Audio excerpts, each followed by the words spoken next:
Hello friends, இன்றைக்கி நம்ம ஒரு சிறுகீரை அறுவடை பற்றி தான் பார்க்க போகிறோம். இது பார்த்திங்கன்னா நான் ஒரு சின்ன க்ரோ பேக்கில் தான் வச்சுருக்கேன். இதில் ஏற்கனவே பொன்னாங்கண்ணி கீரை இருக்குது. இதுக்கு நான் ஸ்பெஷலாக மண் கலவைன்னு எதுவுமே கொடுக்கல. நான் நார்மலாக கீரை எப்போ பார்த்தீங்கனாலும் நிலத்துல தான் போடுவேன். பொன்னாங்கண்ணி கீரை பார்த்திங்கன்னா நிலத்துல வச்சிங்கன்னா அந்த வேர்படுற பக்கமெல்லாம் படர்ந்துட்டே போகும். அதனால இந்த டைம் க்ரோ பேக்கில் வச்சேன். அதனால அதுலேயே சிறுகீரை விதை போட்டு விட்டுருந்தேன். இதில் பார்த்திங்கன்னா தெரியும் கீரை எவ்வளோ ஹெல்த்தியாக இருக்குதுன்னு. இதுக்கு நான் ஸ்பெஷலாக உரம்லாம் எதுவுமே கொடுக்கலிங்க. அரிசி கழுவின தண்ணீர் மட்டும் வாரத்துக்கு 2 டைம் கொடுப்பேன். மற்ற நாளில் லேசாக தண்ணி தொளிச்சு மட்டும் விடுவேன்.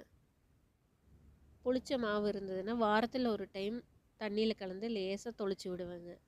அவ்வளோதாங்க, வேறு எதுவும் ஸ்பெஷல் கவனிப்புன்னு இல்லை. இன்றைக்கி நான் பாதி மட்டும் அறுவடை செஞ்சுருக்கேன். ஏன்னா என் பையன் பார்த்திங்கன்னா கீரை பொரியலாக கொடுத்தா சாப்பிட மாட்டாப்புல. அதனால் பாசிப்பயிறு கூட்டு செஞ்சு சப்பாத்தியில் வச்சு கொடுத்தேன். என் பாப்பாவும் பையனும் சாப்பிட்டு ரொம்ப டேஸ்ட்டாக இருக்குதுன்னு சொன்னாங்க. மருந்து இல்லாத செடியாச்சுங்களே. Thank you friends. நீங்களும் ட்ரை பண்ணி பாருங்கள்.